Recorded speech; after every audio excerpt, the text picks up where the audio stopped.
I thought you said I've got glasses on. I thought, well, man. Okay. That's all right. Righto. We're good to go.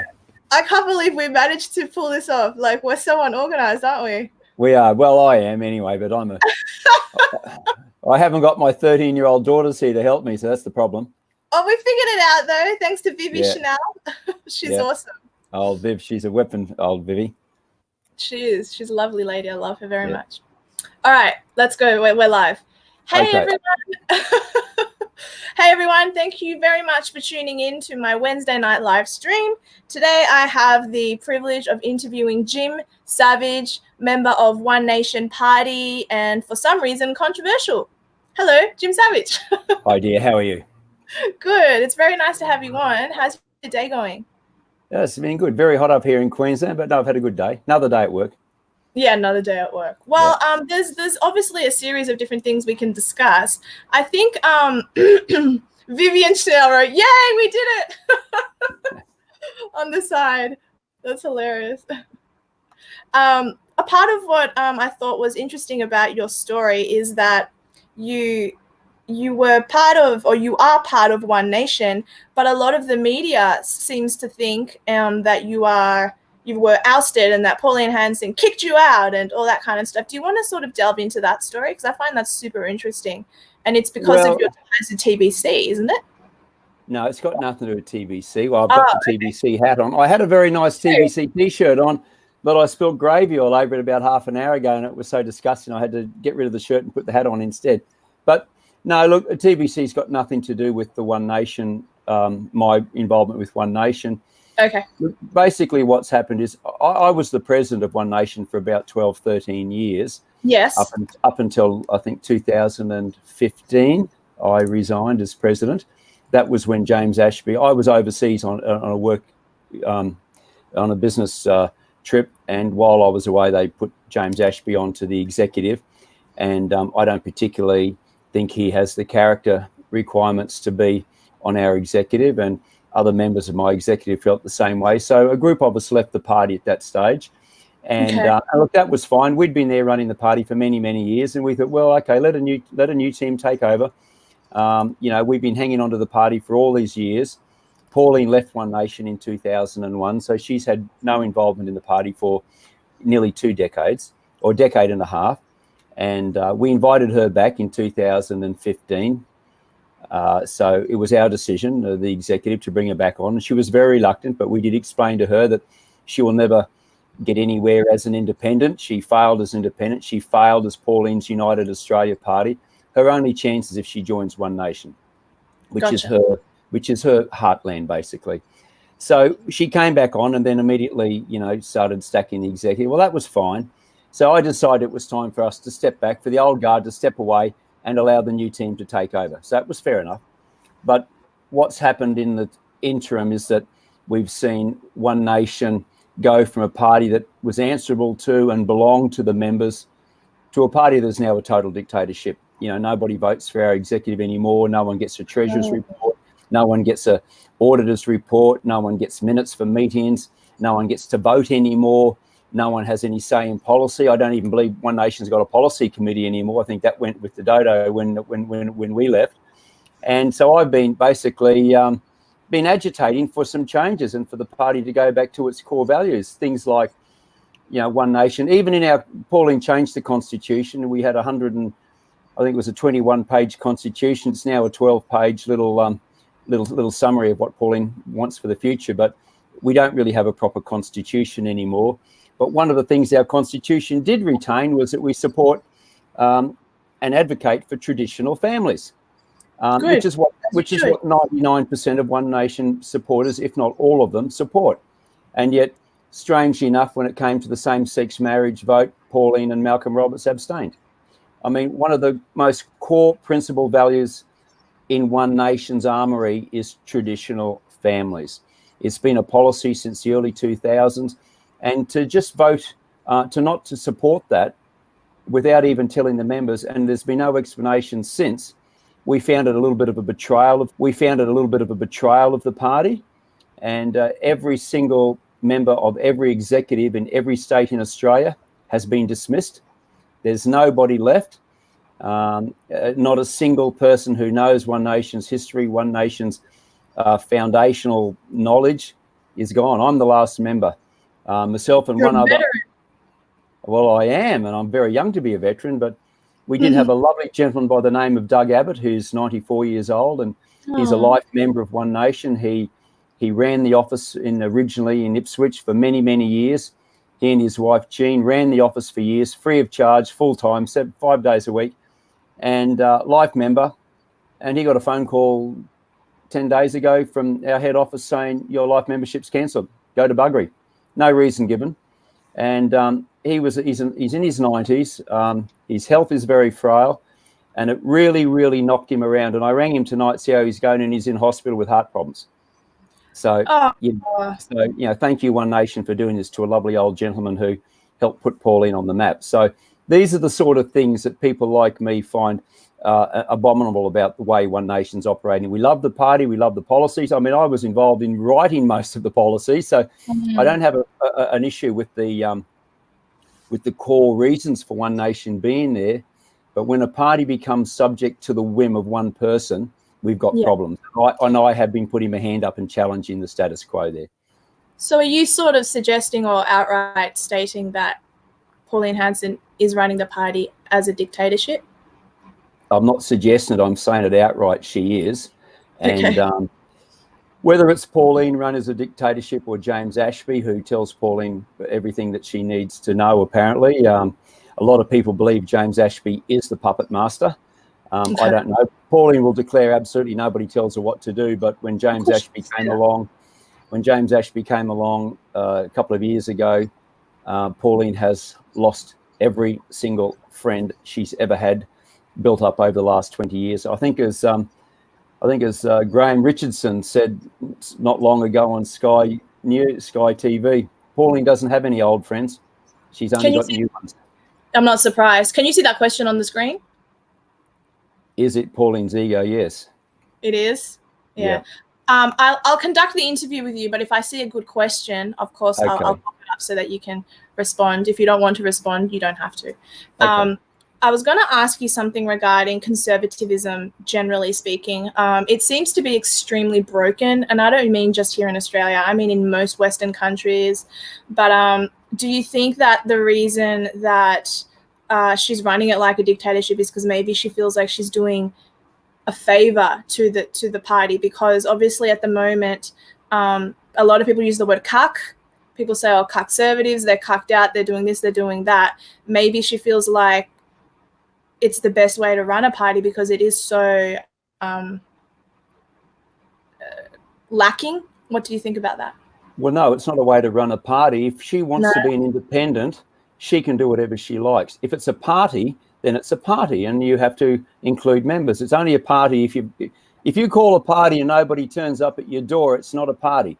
So you have a political party and you don't have members, it's not a party. If you're going to have a party, you have to have members, and members have to have a say.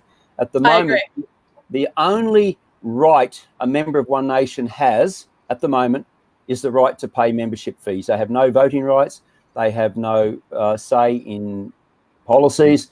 The only time a One Nation member knows what our policies are if Pauline announces it on TV or says it in Parliament. They have no input.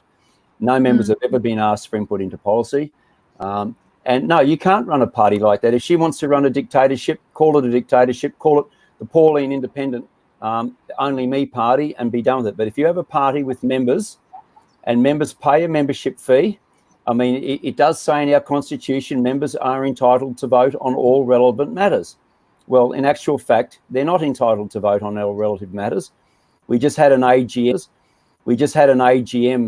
3 weeks ago, which I was not allowed to enter, myself and a lot of other people, because we were never notified. And at the AGM, they didn't have a treasurer's report, an auditor's report, or a director's report, and they didn't vote for the executive. The basic tenets of an AGM were not adhered to. And as One Nation is now an incorporated body, we are under the auspices of the Corporations Act of 2001. So these things must be adhered to. So they are breaking corporate law. They are breaking the basic tenets of having a party, of having an organisation with members. Members must have a say. And when members can no longer have a say, well, then what have you got? You haven't got a political party anymore. I mean, even the Liberal Party and the Labor Party and even the Greens have to be answerable to the members. Doesn't matter whether you like their policies, but you have to be answerable. I mean, no other political party charges its member. Pauline says that we're the party of the battlers. The battlers was $150 a head to attend the AGM, of which your membership gives you rights to attend for nothing. That's what you pay your membership for. When you charge members $150 a head, and a lot of pensioners couldn't afford to go to the meeting. That is not the way you run a political party. Call it what it is. Call it a dictatorship, but don't call it a political party. Have you expressed this particular view to her personally? I haven't spoken to Pauline personally in probably 2 years, and she wouldn't speak to me. But I have written to Pauline. I wrote to her actually a week ago with a bit of an ultimatum. I told her that there are certain things I wanted. I wanted to see a Treasurer's report, an Auditor's report, minutes for the meeting, and I did want to ask her when she's going to hold a proper legal AGM. And I've given her 7 days. Well, that's probably about tomorrow. So we'll see what happens. Oh, wow. It's really disappointing to hear this because I think as far as I've ever known, she was a strong female. Not that I'm not trying to like say, oh, women this, women that. I'm not a feminist, but she was a strong female political figure. She just was. The thing that I noticed about her in my oldies, now when I was younger, I didn't like her because the media conditioned me that way. I thought she was a bad person. But then looking at the things that she stated about being inundated with the immigration that we have, she was completely correct. Yeah. Well, look, Pauline is one of the most courageous politicians this country has ever seen. I do not for one moment doubt her courage. She's a very brave, courageous woman, but it doesn't mean she's the sharpest knife in the pack. Courage is one thing, but you also have to be smart, and you have to run the party smart. Now, and with all due respect to Pauline cannot manage people. She cannot. She chooses people who tell her what she wants to hear. I mean, Pauline left the party back in 2001 because she demanded $110,000 from the National Executive to run her own campaign. And the National Executive said, well, unless you can give us a business plan, how you want to spend the money, you can't have it. So she walked out on the party. And that was 18 years ago. She just walked because she couldn't get her own way. She cannot get on with people. In 1998, we had 11 members of parliament elected in Queensland. By the next election, 2001, you know how many we had? Tell me. None. Oh. Every single one had a difference of opinion with Pauline and left. She had the third largest party in Queensland, and it was nothing. And we didn't even have to face an election. The voters didn't get rid of One Nation. Pauline did. In 2016, she got 4 senators elected. By the 2019 election, how many did she have left? 2. Half of them had left because of personality differences with Pauline and James Ashby. In 1998, it was Pauline and David Ettridge. David Oldfield. Sorry, David Ettridge. David Oldfield. Pauline surrounds herself with men. I'm aware of David Oldfield. She surrounds herself with men who tell her what she wants to hear. She does not like people to tell her things that she doesn't want to hear. No, Pauline, sometimes you can't have everything. A little child can't be given the lollies all the time. Sometimes you've got to say no. Pauline will not take criticism. She'll hate me for saying this. Pauline cannot take criticism. If anybody criticizes Pauline, she calls them disloyal and she kicks them out of the party. Well, I disagree with. There are lots and lots of people who have, the entire executive of Western Australia, the entire executive of Victoria, South Australia, Tasmania, New South Wales, Queensland have all gone. Every single one. So, Pauline would have us believe that every single person in every single executive in every single state in Australia was wrong, that they got it wrong, that they were disloyal. All these people who aren't paid got it wrong. But the people she pays handsomely, they're on the payroll, they're all correct. Well, of course, if you're getting paid by the party or you're getting paid by the government to be an employee of a politician, you're not going to tell your boss something they don't want to hear. So they tell exactly what she, and every single member of the executive has gone. And people who have put 20 years of their life into promoting Pauline and her party have gone. Now, I would call her extremely disloyal to her supporters, extremely disrespectful and very ungracious. That's disappointing. It is. I didn't think of her that way, to be honest. I've never particularly, I've always admired her, but I've always thought that her weakness, this is just what I see as an outsider, and I think maybe a lot of people see this, something similar, but she doesn't sound very confident in the things she states. So she doesn't sound like she has courage of conviction. I think it's great that she's come from a fish and chip shop and worked her way into politics. Like, that's part of the Australian dream. Donald Trump can be a reality TV show person and then become president. Then, we can have a fish and chip shop person enter politics. That's great. But the way she speaks, it's always like she's a little unsure. You know what I mean? Like, that's sort of like, she always seems, she sounds confused all the time. And that doesn't work to her favor.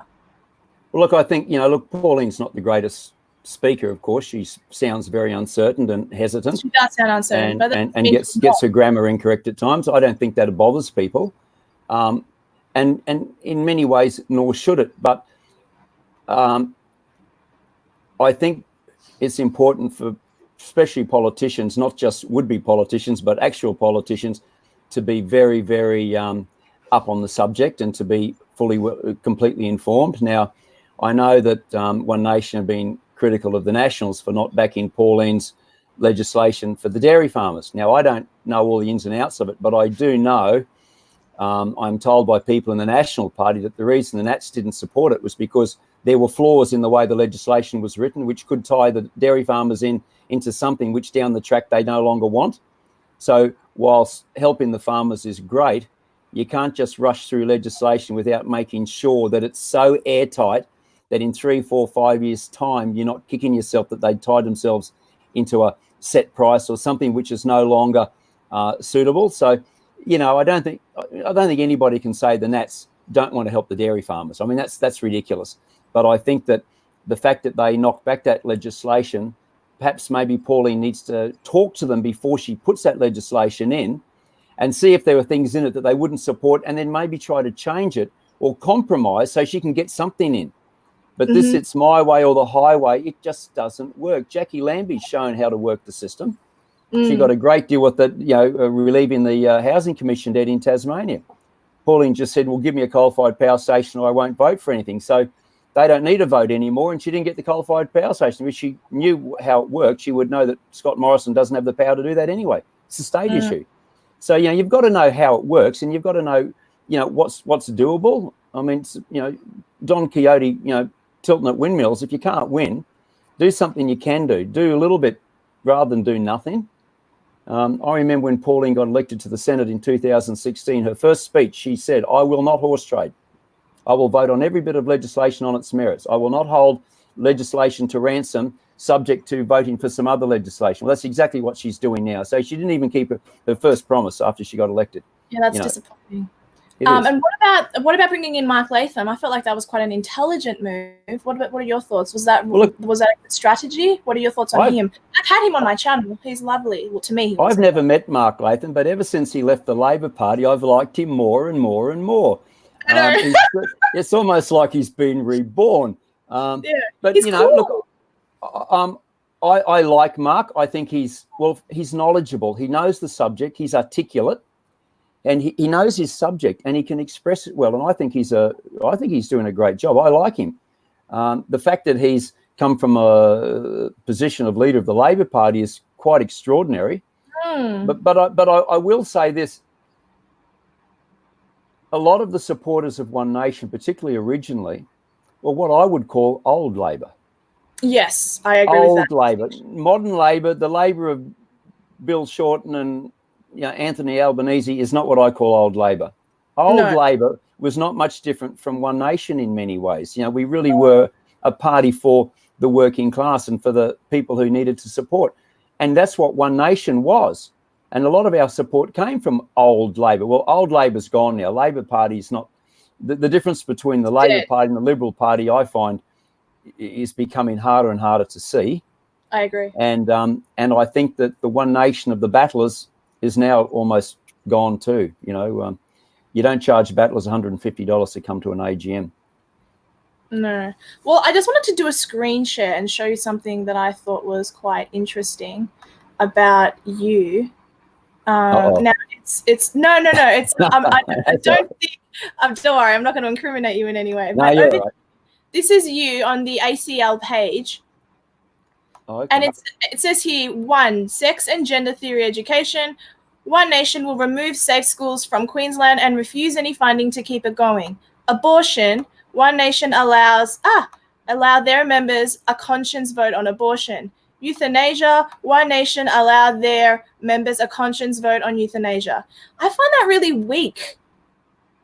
I find that really, really weak. Prostitution, no comment. This is this you that's saying no comment, or is this? No, I can't. Because I find this confusing myself. Sex and gender theory.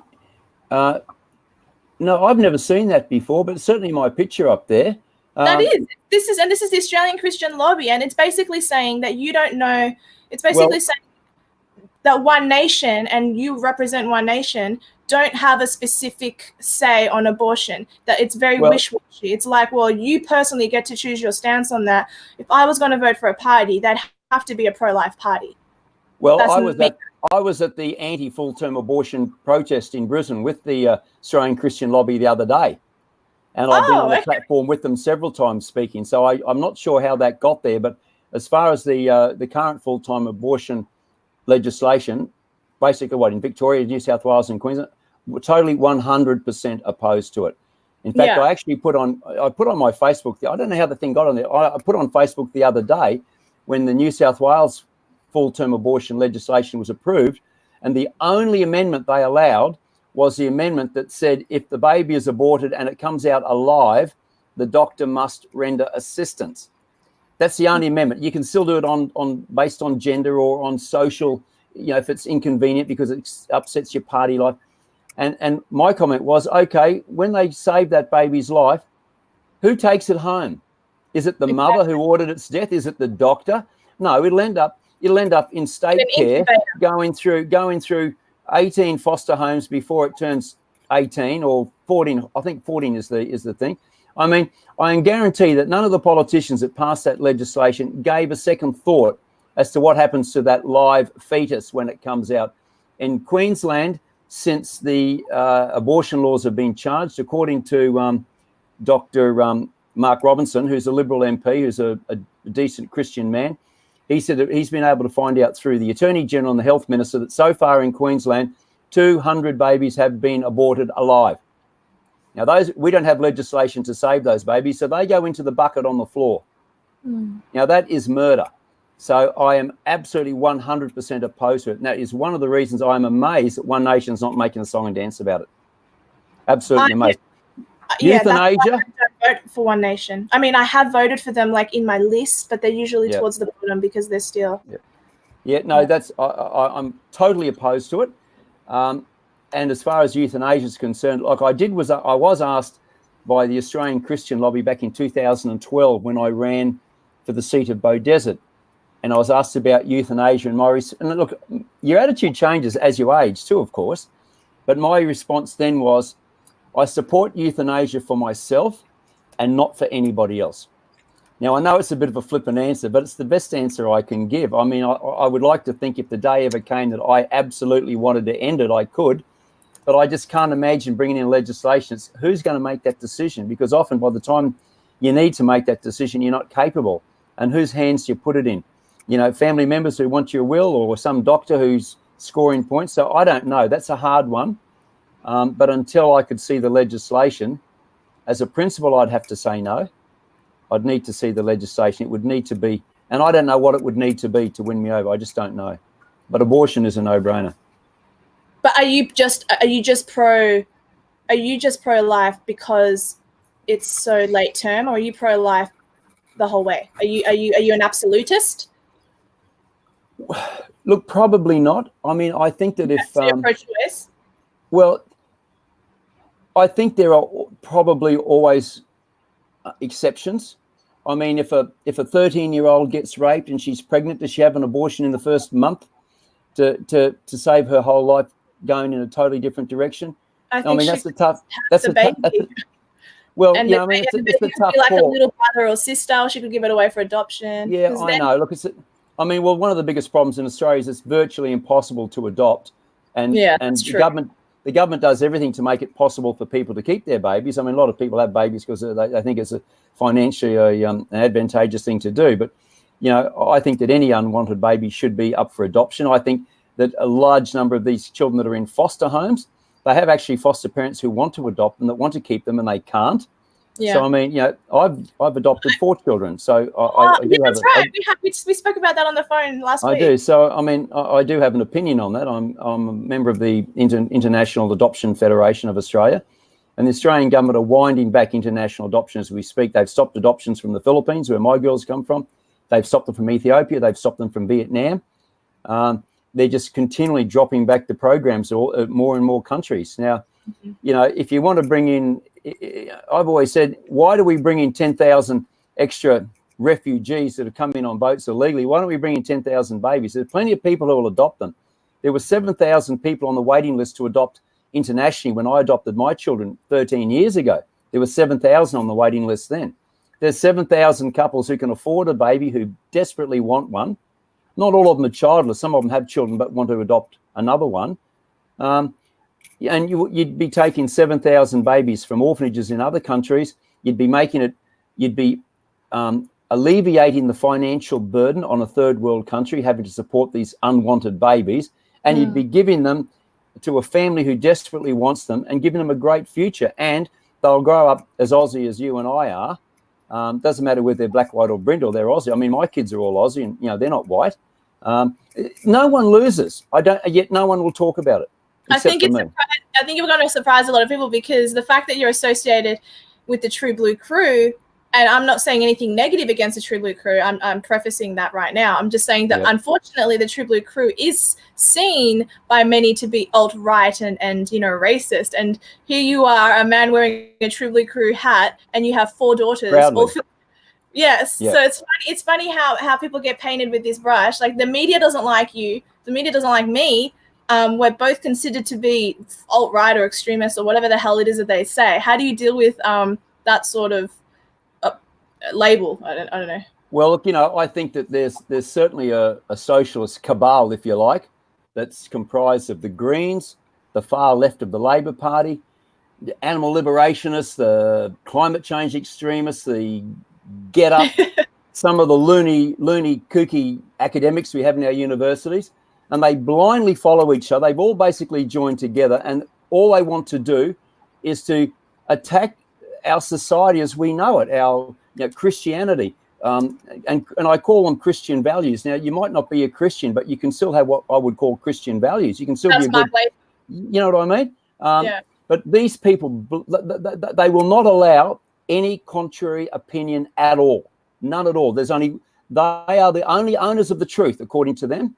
They own the truth, and anyone else who doesn't believe them blindly, 100%, is a right-wing extremist, which is hence the attack. I mean, we had a barbecue, True Blue Crew barbecue, before the last federal election. We invited every political party to come along. It was a barbecue in the park in Gatton. Free sausages, bring your own drinks, free sausages, free face painting for the kids. We invited politicians of every party to come along, candidates of every party, to come along, have a barbecue, have a sausage, and each one had a couple of minutes to have a talk. Just privately, you know, have a talk underneath the barbecue shed, have a chat, and the people could ask them questions in their own time later. Just so if people are going to vote, they should know who and what they're voting for. Now, of course, the Labor Party never turned up, the Liberal Party never turned up, but everybody else did. One Nation was invited. They refused. They didn't. The One Nation candidate, well, we couldn't contact the One Nation candidate because no one had ever heard of him or her. We don't know whether it was a man or a woman. It was a ghost candidate. Didn't live in the electorate. No phone number, no photograph. But I did send invitations through the One Nation office. No response. Fraser Anning's candidates turned up. Fraser Anning, he's not a bad guy. He gets a lot of hate. I've known him for 20 years. He was Pauline's closest friend for 20 years. Look what happened once he gets to work with her. Bang. Oh, no, I didn't know that. That's really sad. Pauline used to stay with Fraser and Fee, his wife. Pauline used to regularly stay in their house. They used to talk weekly. Pauline wanted him to be the number 2 on the Senate ticket, but he said, no, only number 3, because he didn't really want to do it at that stage. And then once he got in, of course, suddenly Pauline hates him because he's not, Malcolm Roberts anymore. But do you know Tim Dwyer? No, I don't okay. know him. Never mind. Okay. But we had this barbecue. We had the Fishers and Shooters. We had the Great Australia Party. We had Kata. We had some independent Kata Party candidates. Not Bob himself. Okay. No, not old Bob. The place wasn't big enough for his hat. But we had all these different candidates there, and they all got up and spoke. And they all spoke well. Some were great. Some were a bit nervous because it was their first time in public. And then afterwards, everybody went up and had a chat to them. And it was really, really good because we got to meet them as people, not just something we see in a brochure. Now, for that, we got labelled right-wing extremists, even though we had every party there. And some lunatic mob was at the Guardian. One of them said that we had swapped, violence with sausages and face painting to try to win over children. I mean, it was just garbage, absolute garbage. Because we don't espouse to left-wing cultural Marxism, we believe that the greatest attribute, the greatest asset we have in this country, it's not wheat, it's not coal, it's not iron ore, it's our children. They're the greatest asset we have, and we have to raise them properly. And you know what? I call me old-fashioned. I think a mum and dad is a great thing for a child, as in a woman mum and a male dad. I knew what you meant. Sorry, all the gays out there. People say gays can be loving parents. I'm sure they are. That's not the point. That's not the point. I don't believe it's what gay married couples want. It's more important what a child needs. Yeah, and men and women are different, and children need something different from each one of its parents. But we've got these programs now, the Safe Schools program. They've now changed it and they call it Building Respectful Relationships. Kids do it in their HPE lessons now. I heard a segment of it the other day. They're teaching kids the safe way to send nude selfies to their friends, but make sure they don't tell their parents about it because their parents wouldn't understand. They're teaching kids, and this is from prep to grade 12 in government schools, how to masturbate, and transgender's great, and blah, blah, blah.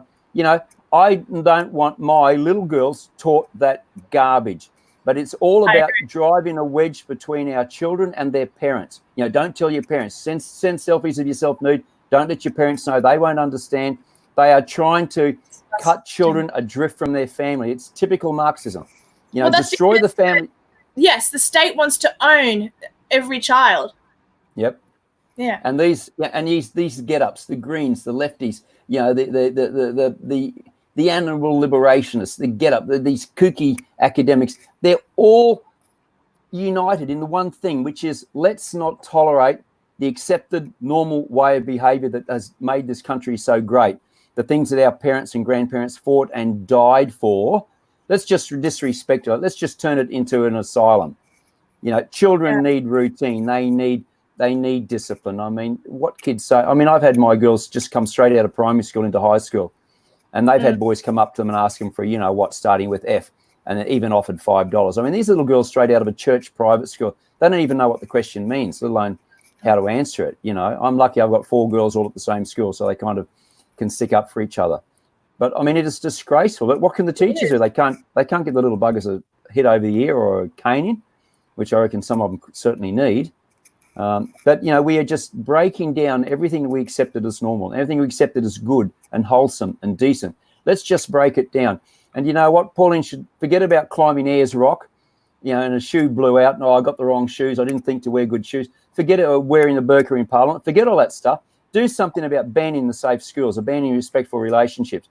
Do something about saving our society from becoming a Marxist, where we bring in, what did Karl Marx say? Give me a child till he's 7 and he's mine for life. Or was that Lenin? Who's one of them said it? Doesn't matter much. I think it was. I do know this stuff, but we all know what we're talking about. But what do we? I mean, when I leave this planet, I'd like to think that my children would carry on and be decent, productive human beings and raise their children the way I'd like to think I've raised mine. But if the government gets hold of them and teaches them all this stuff, I mean, when my kids first went to high school, they had a course. Some uni students came out and were telling them, please write down, explain how intimidating it is to be in high school, how scared you are, and how you're being bullied. And my girl said, well, we've had none of that. And I said, well, write down you don't have it. Don't answer the question. Tell the truth, But that's not acceptable. They're meant to be saying how they're intimidated. They're not intimidated. They're tough little kids. They're not afraid. They're normal kids. But they've been taught to be afraid, taught to be scared. You've got a problem. You're bullied. And also there's something wrong with my daughters because they're not lesbian. So that's something they've really got to answer for. Poor little things. How can they get through life not being a lesbian? Or at least bisexual, or trans, or queer, or intersexual. Yeah. Or any of the others. There's a few now, isn't there? There's a few new ones every day. So. It's 72 genders, so it's too difficult to keep up with. One of my followers actually wanted me to ask you very specific questions, and so I'm going to ask them to you. I'm going to imagine that you know what I'm talking about, but I hope this is okay. But I don't mean to put you on the spot at all. But would you, if you, as a political candidate, would you publicly declare and commit to revoking parliamentary pedophile protecting suppression orders and commit to releasing the documents unredacted? Is that something that you would do? Absolutely. Yeah. Would you agree to throw out and revoke in full the Australia Act and all subsequent legislation passed through no exceptions, wipe the board clean? Look, it's a very big question. The Australia Act, I don't know enough about it, but I know when the Australia Act was brought in, the biggest thing that worries me about it is that up until recent, and actually it was a One Nation senator who sort of brought it to my attention, and that was, I've got a mental block, Western Australia. I can't help you. Oh, mate, he's going to kill me. Our West Australian senator was kicked out of the Senate by, he was referred to the High Court over a supposed criminal charge because he protected a farmer from having his property taken from Westpac Bank. And he held onto a key of a tow truck to prevent the tow truck driver from taking the farmer's car away. And then it turned out that the tow truck driver had no legal authority to do it. So he was given his key back and he left. He was charged, Rod Culleton, sorry, Rod. Now, he was charged for stealing a vehicle because he had a key in his hand. Now, that charge was dropped. But after he won the Senate, Pauline Hanson referred him to the High Court, and the Senate passed it because he was potentially facing a jail term as a car thief, even though it was a car key. And the High Court ruled that he wasn't eligible to stand as a senator, and hence he lost his seat. Now, when the Senate referred him to the High Court, I believe there were 6 or 8 people in the Senate at that time. Under the Australian Constitution, a quorum in the Senate is 18 people. So he was illegally referred to the High Court, illegally. Now, he went to the Privy Court in London and they ruled in his favour. But the Australia Act now says that the Privy Court doesn't have jurisdiction over Australian courts anymore. So, look, I'm actually a monarchist by heart, although I think ultimately I am. I think that ultimately, my dad always said, ultimately we will become a republic whether you like it or not. Well, we haven't yet, so let's hope we don't. No, that's right. And it won't happen anytime soon. But I'm a great believer in having an umpire to call the whistle, a bit like when Gough Whitlam was sacked. The Attorney General didn't really decide who the government was. All he said was, you're not going to be Prime Minister anymore. We're going to give it to the people to decide. And at the end of the day, what a great decision. Let the people decide. And they decided all right. They threw him out overwhelmingly. So the people, Kerr made the right decision. I do believe we need a higher body to basically spank the children and send them back to the playground and start again. But wait, what does this have to do with the question that I asked you? Well, the Australia Act overrode the Privy Court's right to have judgment over, to rule in Australian courts. So in that regard, I don't support it. But it's so complicated. I'd have to know more about it.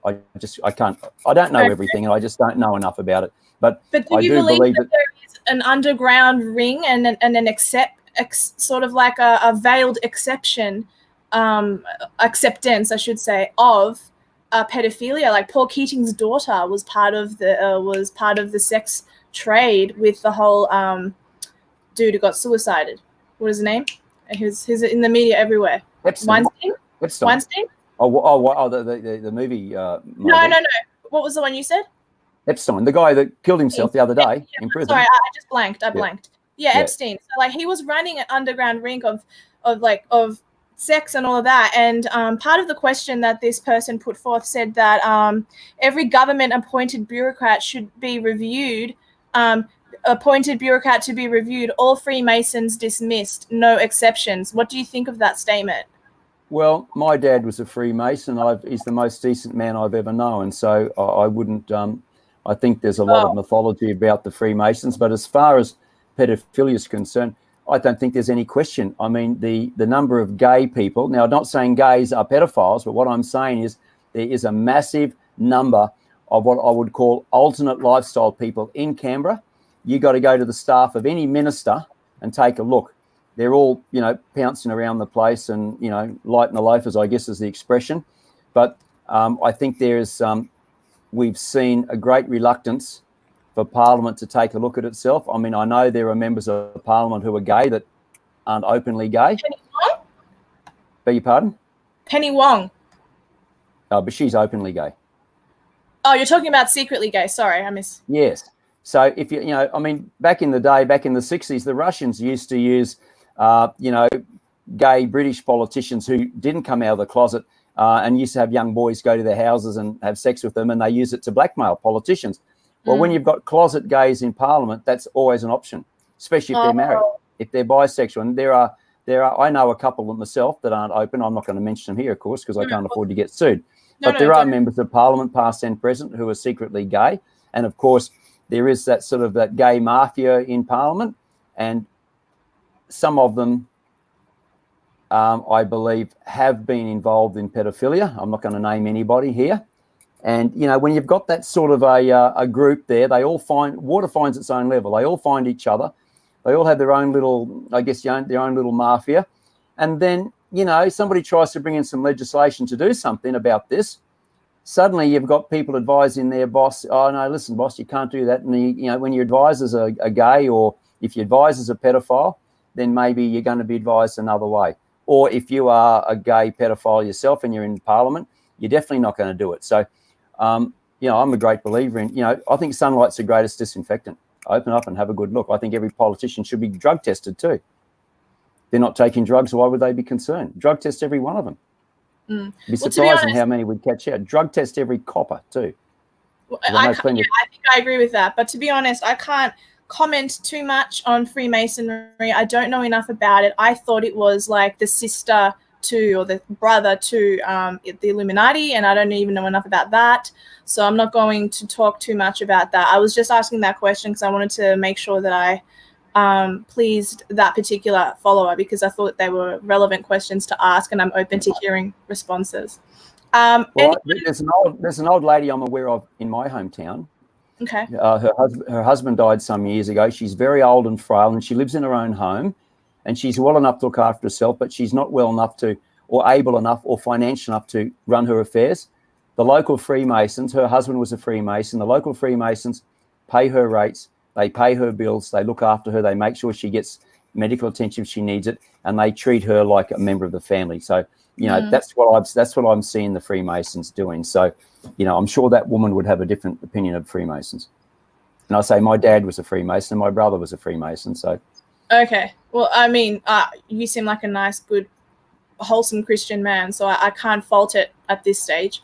But it sounds to me like there are those on the right. There's two types of audience on the right. There's the Zionist right, and then there's the non-Zionist right.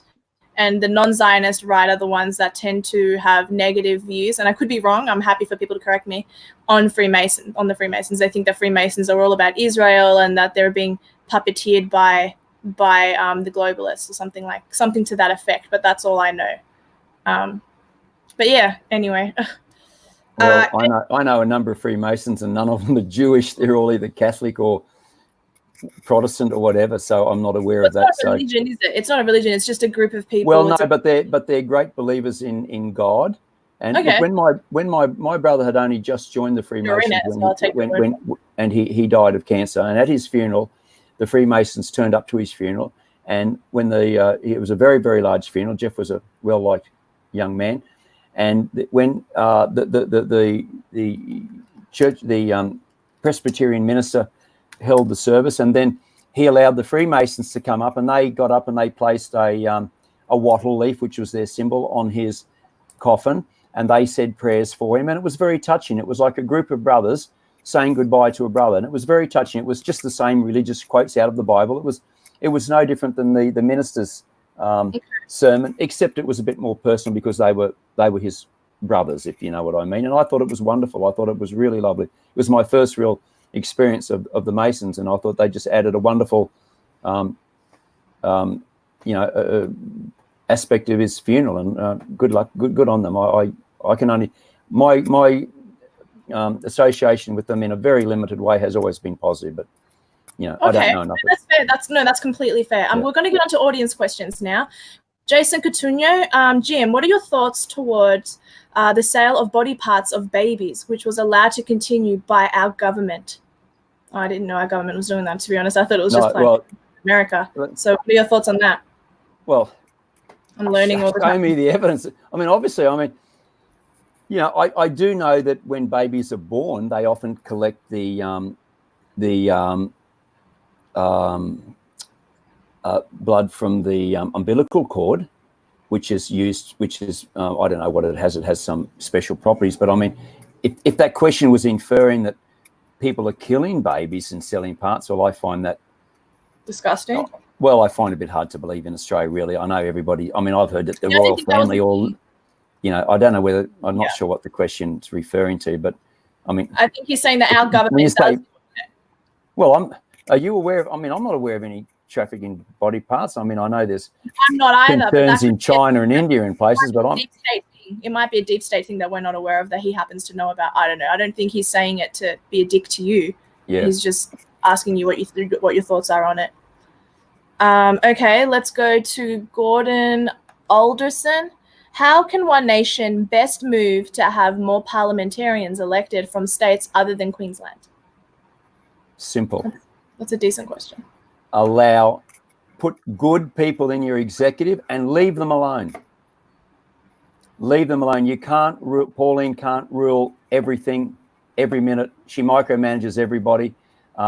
You've got to have, normally when you start an executive in a new state, if you're starting up, you will have a membership drive. You get your members, then you call a meeting. You might appoint an interim executive just to organise the mechanics of it. Then you call a meeting. Everybody steps down and you vote in your executive. Now, whether the powers to be in head office in Brisbane like it or not, tough. If you are going to dictate to a state how to run their affairs, as long as it's within the parameters of decency and party, rules and regulations, you've got to have strong-minded people. If you're going to get a successful executive in a state, you've got to have strong people. Pauline doesn't, and James Ashby don't like strong people because they want weak people who'll do as they're told. We need strong people and allow them to do their job. Okay. What about your thoughts on Hong Kong at the moment? That's from my friend Reg. Well, I reckon those students are bloody brave, because it's all right for kids in Brisbane to glue themselves to the streets and carry on, knowing that the worst will happen to them is they get taken to lock up for a couple of hours and bailed out. Those kids are really brave. I don't know how it's going to end, because, I mean, I believe in democracy, so I'm totally opposed to Chinese communism. But maybe for China, with a population of over 1 billion, maybe you need that sort of authoritarian rule to keep the country in order. Maybe. But Hong Kong has been a free, semi-democratic country forever, and it's been a great, example of how sitting on a little rock in the middle of nowhere, you can have this incredibly prosperous city. They work hard, the Chinese people. They don't rely on government handouts. It's Hong Kong and Singapore are an example to the world. Those students are very brave, but once the 99-year lease ran out and mainland China took over, I think it was only a matter of time before they gradually increased their stranglehold. And my only fear is that if the students go too far, we might next have Chinese boots come in across the border, and we'll start to get people sworded in the streets. I mean, they did it in Tiananmen Square, and if they come in and do it in Hong Kong, who's going to stop them? No one's going to stop them. We'll all complain and cry and carry on and have news reports, but no one's going to declare war on China over it. So I wish the students all the best. I think they're very brave. Those 100 that are still held out in the university, I mean, what's going to happen to them when they get caught? Mm. You know, but good luck to them. But maybe it's time. And look, I'm not there. I don't know. But maybe it's time for them to start to negotiate a settlement. I mean, they've already caved in on that, not sending people charged with criminal offences to the mainland. Which I mean, that's what was the catalyst of it all. That's what started it. Because mainland China has a conviction rate of 99%. So if you go to mainland China facing any charge, you're going to be found guilty and probably either put in a concentration camp or shot in the back of the head, and your parents sent the cost for the bullet, which is what they do. So I just hope that they can, you know, brinkmanship's one thing, but I just hope for their own sake that they can negotiate a settlement, because everything's compromised, unfortunately. I mean, the Chinese government, they got the army, they got the guns, they got the people, and they got the authorities. So just, you know, I hope they be careful, and I hope they cut a deal. You know, maybe it's time to cut a deal, and you know, maybe next time when they start talking to the government, they'll listen to, because they've known what they're capable of doing. Yeah. James Hallam asks, how do we fix the problems in One Nation? Well, hi, James. Look, once again, James was on the executive. He was a former president in Victoria. James Hallam?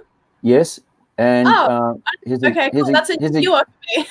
yeah. Well, I was the president up here, but he was dismissed along with the entire executive. Okay. And you know, James is a guy who's got some brains, and he's got some strength of character, and that just doesn't go down well with people like James Ashby, because, you know, since James Ashby came on the scene, no one advises Pauline anymore. She doesn't listen to friends. She doesn't take advice from people. I mean, I've been in the party 3 times longer than Pauline has. I'm One Nation, not Pauline. Pauline's the newcomer to One Nation. I bet she doesn't even know our policies. You know, I bet she never read our constitution until she's got a new one now. You have one day, so I'll test it. So, well, the new constitution's so short that you could almost memorise it in half a day. So the old constitution was 122 pages because it covered every eventuality. I mean, now Pauline can sack people from the party and they don't even have a right of appeal anymore. She promised that in the 2017. She and her lawyer said to the gathering at the 2017 AGM, yes, of course, if you're dismissed from the party, we will allow you to have a compliance hearing. And it was pointed out by one of our South Australian members, well, no, you've removed that part from the Constitution. There's no compliance hearing. And they said, oh, of course there is. No, it's not in the Constitution. Finally, they said, well, we'll guarantee that you can have a compliance hearing. Well, I've not heard of anybody who's been kicked out of the party since that's been allowed to have a compliance hearing. Maybe I'll be the one to test that. Let's see what happens. Let's see. From Australian Kekovich, how can One Nation prevent subversion from Israel and China? Well, One Nation can't prevent anything. We've got 2 senators in all of Australia, I think, you know, and a couple of state politicians. There's nothing we can do. How do you prevent subversion from China? Well, you're asking the wrong man. I'm not. You probably have to talk to the head of ASIO. But for a start, I'm a great, you know, when you've got so much of Australia being bought up by China, I'm talking China now, not Israel, you know, and we've got, you know, Chinese can now take over our business. They can now get special visas to run it and staff it with their own people. You know, we've got tens of thousands or more Chinese now living here on special visas. We've got so many Chinese students now that, you know, our universities are now changing the curriculum to suit them.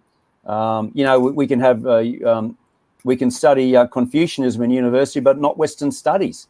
I mean, if this is not China gradually subverting our way of thinking, I don't know what is. And that's up to the federal government to say, hey, sure, teach Confucianism, and teach anything you bloody well like, unless it's something stupid or gender bending. But, you know, you certainly why are we so afraid of our history? I mean, you know, the West has civilized the world. I don't care what you say. Well, most of the greatest inventions ever occurred did come in the West. You know, the West had something that most other nations. Well, the West had guns before everybody else. Well, maybe the Chinese they invented the gunpowder. The West had guns, and unfortunately, back in the day when the gun ruled, you know, the West ruled. But you know, and the West had conquered the world. You know, and you can't turn back time. I mean, it's just a fact of life. I mean, you and our family roots don't come from this country, but where are we going to go to? You know, I go back to Scotland and Ireland. my last relative in Scotland had his head chopped off in the. Pardon? I can just hop. I said that my roots are not as strong as yours. My parents are both immigrants. Yeah. Well, I mean, my last relative in Scotland. Yeah. Lord love it. He had his head chopped off he was the last man to have his head chopped off in the Tower of London. So I don't know. Does that make me partly English because we spilt some blood down there? So and the other part's Irish. That's why I'm so stubborn and like to fight. Everybody because of that Irish in me. So. Philip Cunningham, Jim, do you think One Nation is an obstacle to national populism? I'm having trouble getting.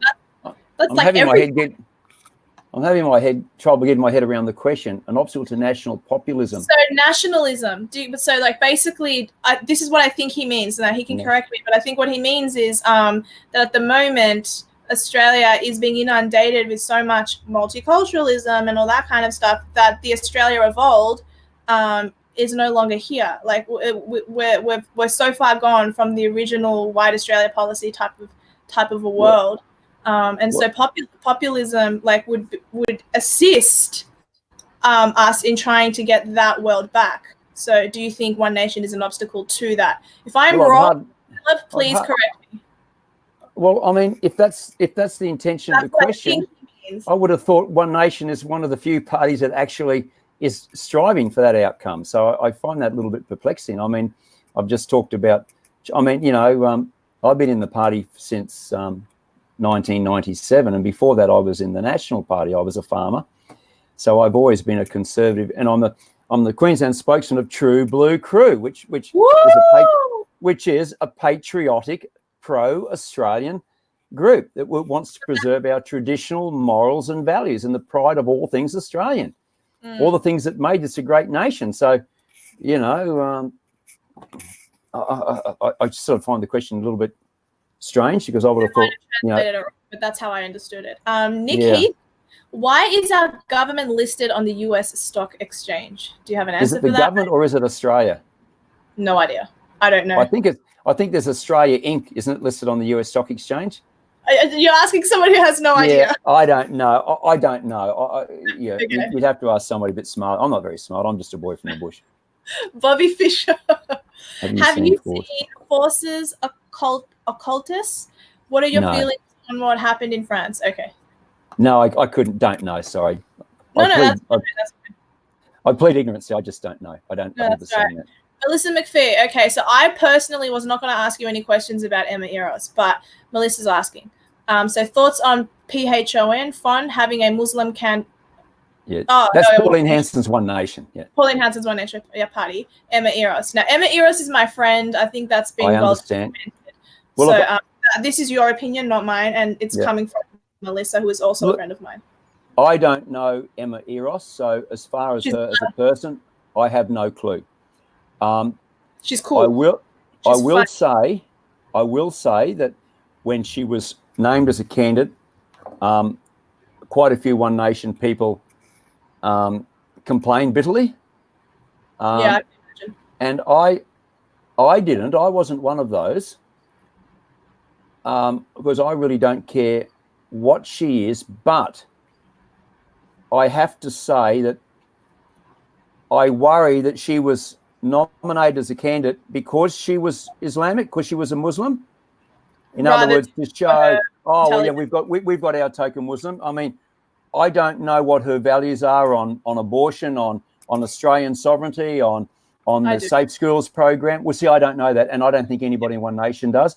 For most people, I won't say because it's up to her to say. So it's not fair of me to say. But I mean, when you are, I sat on I actually interviewed 80% of the candidates that ran for the 2017 state election in Queensland.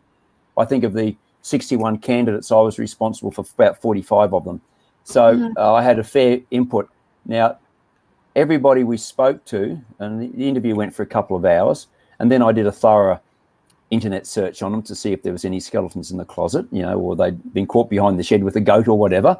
But we did speak about what their values were, because One Nation, my One Nation, the One Nation of old, not necessarily the One Nation now, but my old One Nation was one of, a coming together of people of shared values and shared common beliefs, fighting for a cause. Like there was a goal.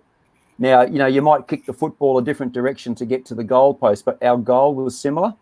Yeah. What hers, and with her, I don't know. Look, that was New South Wales. I had no involvement, but I just worry that she might have been selected purely on the basis of being a Muslim, Identity trying to show, oh look, we love Muslims now or whatever. I don't know, but I would have liked to know more about her and what she stood for. Yeah. So, but a lot of people think she was only selected because people tell me, lots of One Nation people that they believe she was only selected because she was a Muslim, not because. I mean, nobody else that was selected did we say, oh look, she's a Catholic or she's Jewish or she's Protestant or in my case, Uniting Church. No, none of that was mentioned. So why is she mentioned as a Muslim? Because, yeah, exactly right. I think I agree with that analysis, but overall I can say that politically when I was staying with her, she's very intelligent and we would always debate. Like I would debate the theology of Christianity. She would debate the theology of Islam, and it was really fun. Like we would sit down together watching a Muslim versus a Christian debate, and she was so open to listening to my objections to Islam, just as she was open to listening to just as I was open to listening to her objections on Christianity. It was just she's a very fair, impartial person. Yeah, I guess. I mean, my next door neighbour's a Muslim. I know, and they're very nice people, and my people on the other side, I think, are probably anyway. But I do have an issue with. Obviously, with extremist Islam, I do. Of course. And I think we all do. And I think most thinking Muslims would too. I mean, I have a problem with extremist animal liberationists, with extremist climate change activists. I have a problem with all of those people. And yes, I have a problem with extremist Islamic followers who believe in the true extremism that was preached by Muhammad. And you've only got to read the Quran to know that. So I guess, when it comes to, everyone says, well, halt Islamic immigration. I wouldn't say halt Islamic immigration, but what I would say is every single immigrant that comes here must pass muster. And that includes Muslims. And they must, if they say, look, we support in its purity Islamic law, female genital mutilation, underage brides. If you support that, you're gone. I don't care whether you're Muslim or not, but there's more chances that a Muslim will support that than a Christian, because it is in a lot of Islamic countries that is the accepted norm. So we have to be extra careful. And if a Muslim's prepared to say, no, I don't support any of that, and I'll swear on a stack of Bibles and kick me out if I change my mind, then fair enough. Yeah. How can One Nation stop the Australian government from stealing, kidnapping, and murdering? I feel like that's similar to other questions. Well, I don't know why. I don't know why the responsibility falls on One Nation. So, or me. I can't answer that. No, that's fine. I'm going to keep going down because I have to wake up super early tomorrow morning. So hopefully the questions are almost done. But I'll just pick and choose for myself which ones I think are great. I'd like to stay on longer, but we have places to go, people to see. Will Queensland save Australia? You can say yes or no. That can be a quick response. Always does. Always will. Lovely. Should Australia introduce strict anti-communist laws to crack down on the extreme left and place travel bans on Muslim and communist countries? Travel bans on communist countries? What do they mean? We have no control. Maybe? You mean travel bans on us going there? No, on them coming to us as immigrants. That's what I thought he meant. That's how I understood it. I think... I think every visa's taken on its merits. So case by case basis for each? Yeah, I think it's got to be. It's like immigration. As I said, if a Muslim's prepared to say, if they're prepared to disown Sharia law and disown female genital mutilation, if they're prepared to disown marrying a girl at the age of 6,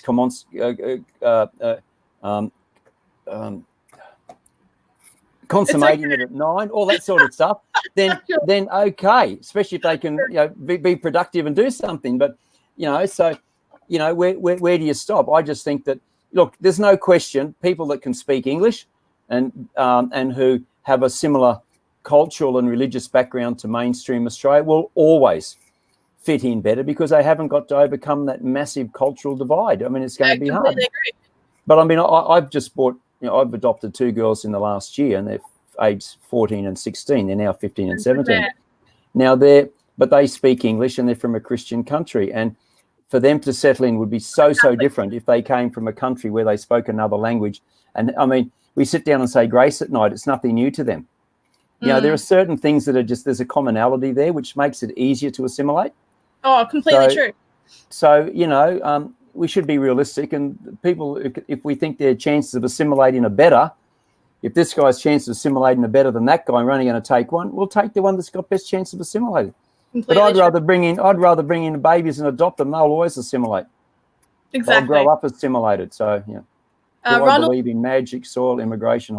I don't even know what that means. Sorry. That's why. Okay. Haven't got a clue. Sorry, Ronald. I don't magic soil immigration. Don't understand. No, neither do I actually. Sometimes I feel like I'm so much less smarter than my audience. Maybe I'm stupider than people think I am. Maybe we're both stupid. Question: David Hiscox of XYZ says that One Nation is basically controlled opposition, and it was created in Liberal Party offices. Is One Nation taking the place of a real nationalistic Conservative party, like Fraser Anning's party, perhaps, or Ricardo Bossi's future party? I don't know. That's a question that has been asked of me. I know exactly what David's asking. I don't really know, but it is a question. I mean, let's face it, David Oldfield turned up in Pauline's arms because he was sent there by Tony Abbott. Now, James Ash and David Oldfield, did great damage to the party. The next man in Pauline's life was James Ashby. He came from the Liberal Party. And I believe when James Ashby got his parliamentary pass returned after punching out an aged senator, which was absolutely bloody disgraceful, should be ashamed of himself. He's lucky the senator didn't punch him out. I believe when James Ashby punched out Brian Burston, who's 74 years old. Oh. What a hero. It was all. But he had his parliamentary pass removed. Now, I believe it was returned just recently. And Tony Abbott and Christopher Pyne were instrumental in pleading for it to be returned, both Liberals. Why would they be doing him a favour? So that's why people ask questions like that. Why has One Nation not been investigated for doing things that other parties? I mean, when I ran One Nation, when I didn't run it, when I was the president, we ran by democratic process. If we didn't dot an I or cross a T, or didn't lick the stamp properly that we sent our returns in, we'd be investigated, or we'd be asked to justify our registration. They were on us all the time. Now, with the senators in there, we're not being held to account for anything. It's like there's an old saying, being kissed on the you-know-what by a you-know-what. And I know who the you-know-what is, but I don't know. It's certainly interesting that the party has been quite Teflon coated lately to a lot of its misdemeanors, which worries me intensely, because when whoever's giving us that largesse decides to withdraw it, the party could be in a lot of trouble. And I don't want to see the party that I put 20 years of my life into be destroyed, but I think it may be too far gone. I don't know. That's all right. We have Ricardo Bossi's future party, the All Australian Party. You can join that party and help it out and make it become something great. You know what? I think parties, the trouble with, look, everybody's starting a political party, and people start parties with the best of intentions. They really, really do. This one will succeed. But you know what? It's not easy. It's not easy to form a political party. There's a lot of process to go through. You need a lot of support, a lot of help, and good luck to anybody who does it. But you know what happens? Egos start taking over. I've been to meetings over the years where all these minor parties have got together. Let's form a super minor party, a super conservative party to take over politics in Australia. And everyone says, yeah, good idea. And they say, well, I'll be the boss. Somebody said, well, no, I've got more members. I'll be the boss. And somebody else says, well, I've got more members, or I'm more important. I'll be the president. Look, you're not wrong. It ends out that everybody says, well, you all join my party and get rid of yours. And it gets down to egos. Everybody wants to be King Dick. And, do you know who Ricardo Bossi is? Have you heard of him? No. Have you heard of Sophie York? No. Have you heard of Cory Bernardi? Of course I have, yes. Okay, so Ricardo Bossi and Cory, sorry, this is my chance. I always do this. Every time I interview someone, I'm always like, Ricardo Bossi, Ricardo Bossi, Ricardo Bossi. So Cory Bernardi's party that got, that he decided not to use, the Australian Conservatives, was then sort of resurrected by Ricardo Bossi, who happens to be a friend. And he's got this fantastic little trailer. He wants to, if you saw it, you'd probably love it. I'll text it to you after. Okay. But it's a really good party, I think. The thing that bothers me is that people on the right get really, really emotional about the usage of one particular word, and it's the term Judeo-Christian. They would have jumped on the bandwagon of Ricardo Bossi if he just said Christian. Australia's lost its Christian heritage, but because he said Judeo-Christian, a lot of people get their knickers in a twist. But like, well, it's a bit silly because Judeo-Christian is talking about the foundations of it going back centuries. So it's a bit like saying it's a bit like saying Tasmanians will get upset if you say it was once called Van Diemen's Land. Well, it was. Get over it. So, but look, the trouble with political parties is, unfortunately, and more so in minor parties and large parties, is egos take over. In the big parties, the Liberal Party and the Labor Party. Yeah. Ricardo's not like that. Genuinely, I'm saying that genuinely. He wants to do primaries. He wants to do primaries like the Americans do, so that you get to choose. They're going to put it live.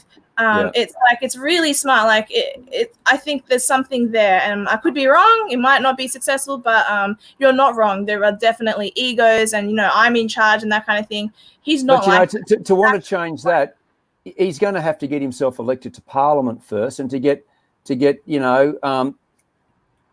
nearly 50 other people elected to the House of Reps to change the laws to bring in that new parliamentary system. It's a slow process, my friend. Oh, it is. It'll take him 100 years. I mean, you've got to get bums on seats in Parliament first. But look, it just ain't easy. And look, every second minor party they're formed, and a couple of years later, what happened to them? They're gone. I just wish Cory Bernardi all the best, and he's just today announced his retirement, and he just got too hard. I know part of the reason he said was because now that Scott Morrison's Prime Minister, the Liberals have gone a little bit more conservative and his job's done. Well, that might be the reason, but I don't know. But it is hard, and and the unfortunate thing is, minor parties like One Nation, for years, the Liberal Party in Queensland and the Labor Party put One Nation last. Now, we are more like the Liberal Party than any other party in Australia, but they put us last because they see us as a threat. So are they really, are their interests lie in what's best for Australia or what's best for their political party? And of course, it's what's best for their political party. If One Nation truly wanted what's best for Australia, in my opinion, they would have not preferenced 27 Labor MPs in the last state election. And in the last federal election, they preferenced Labor ahead of a lot of conservative minor parties. If they want to do what's best for Australia, they will stick as much as possible to promoting and preferencing like-minded conservative parties. But because they see them as a threat to them, they would rather destroy them. They would rather have a Labor government elected, which is what they've done. Now, One Nation members would say, I'm sure, almost to a person, they do not support full-term abortion. Well, who enabled full-term abortion to happen? Pauline Hanson and James Ashby. I know that. Because they preferenced Labor in 27 seats. 3 of those seats were won solely on One Nation preferences. Labor holds government by 3 seats. If those 3 seats hadn't fallen, it would have been 3 seats the other way. We would have had a Conservative government. Mind you, the so frustrating. Liberal Party passed the full-term abortion laws in New South Wales, so I don't trust the Liberal Party either.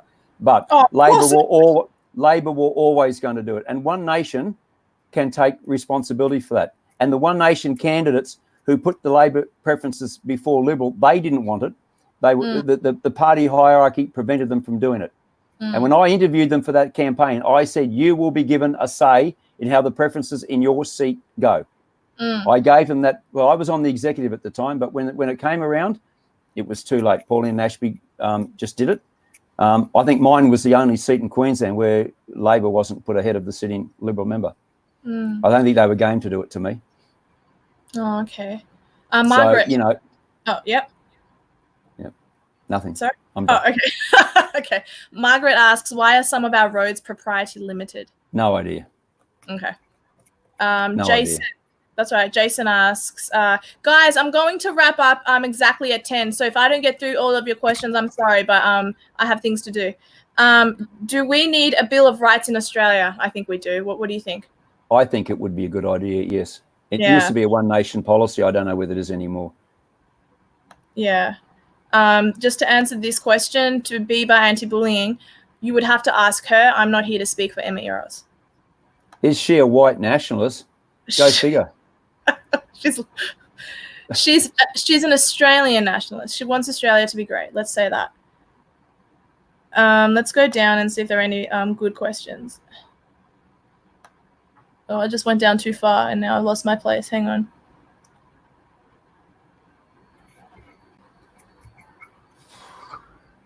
Sorry, let me just see. I lost my place. Hang on. Where the hell was I? I was up to... Oh, wow. I went really far down.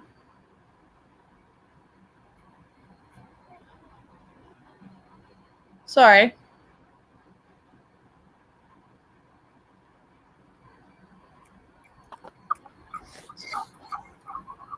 Sorry. Right. Where the hell was I? There's way too many questions. I can't see from here. That's all right. There's too many questions anyway. I'm not going to get through them all, and I won't ask them all. Okay. I want to, but I can't, and no one's giving me any money anyway, so I want to super chat. Oh. Okay, that's all right. I'm just being greedy. Oh, okay. I know where I am. All right, I'm gonna go down again. I went too far up now.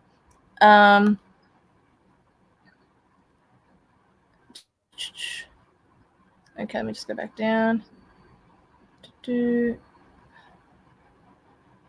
Is instead of keep the legs together and have beautiful babies conceived in marriage? That's not a really well-worded question, so I don't really know what they're saying. Apparently, I have a beautiful smile. Thank you very much, Dylan. That's very nice.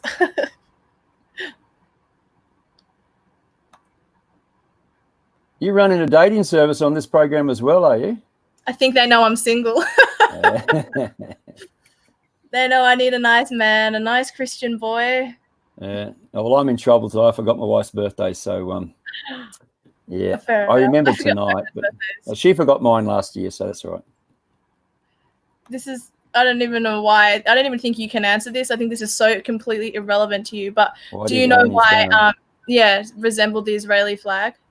I didn't know it did, but no, don't ask me. Exactly. Like, I don't know why they ask you things as if you know. As in, obviously, you're going to know things, but, like, why would you know something so random like that? Well, I wasn't in spite of, contrary to popular belief, I've always been in One Nation. I was never in Fraser Annan's party. I mean, I interviewed him. I know, yeah. And I interviewed everybody else. So, you know. Does anyone here really believe the political system serves the interest of Australians or the interests of the blanks and the global multinationals? I think it's 10% us and maybe the globalists. What do you think? Yep, I agree. Okay, cool. That was a nice quick answer. Well, let's keep going down. Any other good questions? Oh, so I went too far down now. Oh, Margaret asked question, why is Pauline Hanson so pro-Israel? Look, you have to ask Pauline. I have no idea. Ask Pauline. No, that's fine. Pauline. No. Well, I'll get on my channel someday. Maybe Emma Eros will hook me up. Andy Condlin, are you guys going to follow My Fallen Country, The Jointed Snakes? I don't even know what he's talking about. All right, let's just move to another question. I'll ask one of mine again if you're having trouble. Jim, should we have the right to bear arms for self-protection in your view? I think yes, but it's not asking me. Yes, definitely. I'm a proud gun owner. I've been a gun owner since I was 15 years old. All right, I'm coming up to your house, and you're going to teach me how to shoot that damn gun. I'll teach you how to shoot, no problems. I've always wanted to have like a gun. I think every girl, more so than a man, should know how to use a gun. Well, women are not as strong as men. Beg pardon? Women are not as strong as men. A gun works as an equalizer if a man tries to rape me. Well, you know the old saying, God did not make all men equal. Samuel Colt did. He made the Colt revolver. That's a fabulous saying. Yeah. I love that. Queensland TBC. Where is it? Oh, I forgot it. Where is it? It just disappeared. Oh, here it is. Jim, what is the future of One Nation if they don't rid themselves? If they don't rid themselves of James Ashby? It'll continue going downhill the way it is now. All the good people will leave. The strong people, the people that are prepared to do something, will not be allowed. As I say, only weak people who will follow. If they want sheep, that's what they'll get. But you know, they're not going to. I think they're going. I mean, in the last federal election, I think they only came up with about 12 candidates in Queensland, and then a week before the closing time, suddenly they filled all the seats. But it appears that they were all ghosts. None of them were actual real candidates. I believe the party paid for their nomination fee, and once they got over the 4%, they got the electoral funding back. So it was just a money-making exercise. It was no attempt to win seats. It was just money-making exercise, and we're going to see more of the same. I just got $20. Thanks, Fatneck. Next time I go out with Margaret, I will use that money for a drink. I only just connected my YouTube to my account, so now I actually can take money out, whereas before I didn't realize that I hadn't connected the two because I'm an idiot. Lucky you. Lucky me. Oh, I don't have thousands in there, trust me. Let's have a look. Any other good questions worth asking? Vivi Chanel, our mutual friend. Oh, here she goes. Hi, Viv. Here she goes. She's trouble. Do you want to read it? Yeah. What is One Nation Legal Proprietary Limited with Sydney lawyer Danny Eade running it? Is that the slush fund for Senator Burson? Is that the slush fund Burson was talking about? I actually have a printout here of some of the One Nation names. There's Pauline Hanson's One Nation Queensland.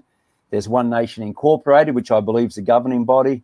There's One Nation Legal Proprietary Limited. I know nothing about it, but it was formed, I think, in late 2016. It's got 100 shares, and they're all owned by Pauline's lawyer. So why Pauline's lawyer would have ownership of a party called One Nation Incorporated, I know. One Nation Legal Proprietary Limited, I do not know. Whether it's a vehicle to do things, I don't know. I know nothing about it. But it was formed when I was still on the executive, and I certainly wasn't told about it. Okay. I only found out about it since. Okay. My friend Reg, thoughts on Mark Latham? Okay. Reg, you obviously came late because he already answered that question. He likes Mark Latham and he finds him interesting that he moved from Labor and that he's now more conservative, I suppose. But he didn't answer. He gets smarter every time I hear him. There you go. Yeah. But Rod, we didn't hear your opinion on Rod Roberts and Jim. I don't know enough about him to give an opinion. Sorry. Fair enough. And he wants you to know that I support your mate. Thank you. All right, let's go down and see what else we got. It's 10 p.m. What's this say? Philip Cunningham. Jim, has Australia been swamped by Asians? Well, my household has. I've got an Asian wife and 4 adopted Asian daughters. So I guess the Savage family's been swamped by Asian, and they're the most beautiful girls I've ever seen in my life, and I love them dearly. So daughters, that's never. Australia hasn't been swamped by Asians. Look, I know that's the saying that came from Pauline's maiden speech. And in her defence, I will say this. I don't think we need to see Australia swamped by anybody, whether it's New Zealanders, Americans, Eskimos, polar bears, grizzly bears, Russians, Colombians, Venezuelans, anybody. Because swamped means that's when a boat is swamped, it sinks. It's destroyed. So do we want Australia to be destroyed by Asians? No. We want to be destroyed by white Americans? No. We want, I know what the question refers to is, unlimited Asian migration. I don't want to see high levels of immigration from anywhere because I believe Forget about all this bullshit about climate change. Everybody's saying climate change, climate change, climate change. Look, it's whatever change the climate does has been happening for millions of years and will continue. What we need to worry about is the effects that unlimited, ever-growing human beings on this planet are doing. The oceans are full of plastic. We're chopping down. By 2050, there will be so many people on Earth that we will have to double the area under cultivation to feed them. That means of all the forests and rainforests that we have cut down up until now, we will have to do it all again just to feed the new people within the next 30 years. So the biggest problem on Earth is too many people. So we've got to stop bloody well breeding and stop, you import every river on the eastern seaboard of Australia is under stress from pollution and overuse. We're going to bring in more people. What are we going to create more water? The answer is not more people. I mean, Switzerland's had a small country and a very limited immigration policy for years, and it's one of the most successful countries in Europe. We've got to work smart, not just keep flooding the country with more people, because the developers want that because they can build more houses. They don't need to worry about the infrastructure. That's the government's problem. Bugger the developers. Do what we can handle. The Greens want to have a project. Think about the environment. So stop trying to change our children's social behaviour. Save the environment. Cut the population. Yeah, no, I agree with that. Let me just go back up because I missed one. Hang on, let's go down.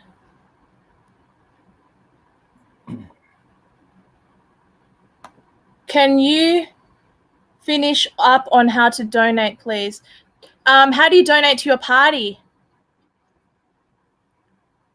To my party? I don't know if I think the question talking about me. I think that question's to you. Oh, okay. Well, no, I think that's to you. Oh, you can do a super chat or you can do a PayPal. All the links should be in the about section of my actual YouTube page. Thank you for wanting to offer something. How will the white Australian men resist the scourge of Asian women? So your wife is part of that scourge. Too late. I wasn't able to resist. I've married an Asian woman. I find that excuse me. You're right. Get some water in you. Well, we're finishing up now. No, too much talking. I actually, as a man with 4 adopted Asian children and an Asian wife, I find that quite offensive. Oh, really? I think. Oh, fair enough. I think it's a joke. The scourge of Asian women, is it? Yeah. Oh. I mean, if it is a joke, well, that's fine. He didn't write LOL. A lot of these people mean what they say. Oh, okay. They don't mean to hurt your feelings. Okay. No. Well, I couldn't resist. I'm afraid she got me. Couldn't resist. I always tell my daughters, mummy tricked me. So I'm sure she's a beautiful woman. Yeah, she was. Oh, she still is. It's her birthday today, so yeah. Hi, hun. All right, here we go.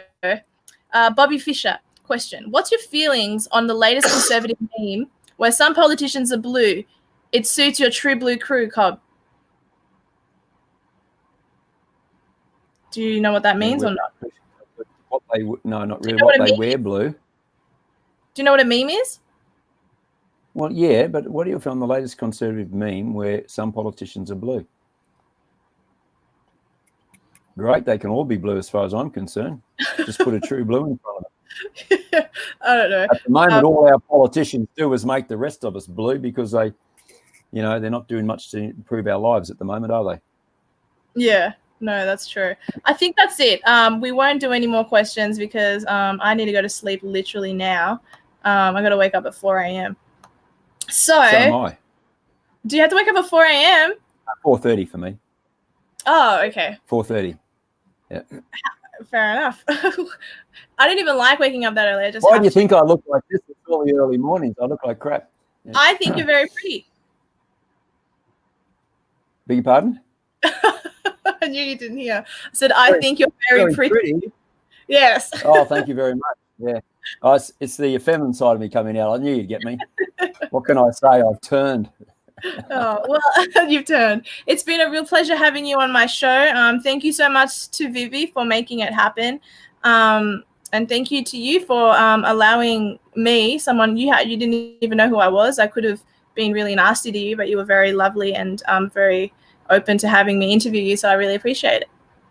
Oh, thank you. It's been a pleasure.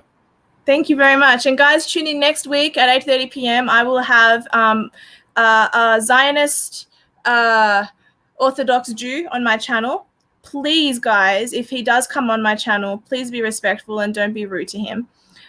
He's my friend, but at the same time, he's only a tentative booking. So if he's not my guest, my backup is Melissa McPhee, who is in the audience right now. So, so I've figured it out. Okay, so thank you so much, everyone, and thank you, Jim, for everything and for being open. And I look forward to learning how to shoot guns with you. You're on. You like big guns or little guns? Hey, I'll try anything. I think you want a big one. I'll get you a big one. All right. I'm coming up to Queensland. Next time you come to Queensland, you got a date. There you go. Oh, that's so exciting. I have so many new friends, all political, but hey, yeah. Why not? All right. Well, thank you so much, and God bless. Well, you know what they say, if you don't get involved in politics, politics is going to come and get you. So you might as well get involved. Hey. It attacked me 3 years ago, and I've stayed trapped ever since. Good on you. Good on you. Yeah, nice talking to you. Thanks for having me. Bye. See you later. Bye. See you later. And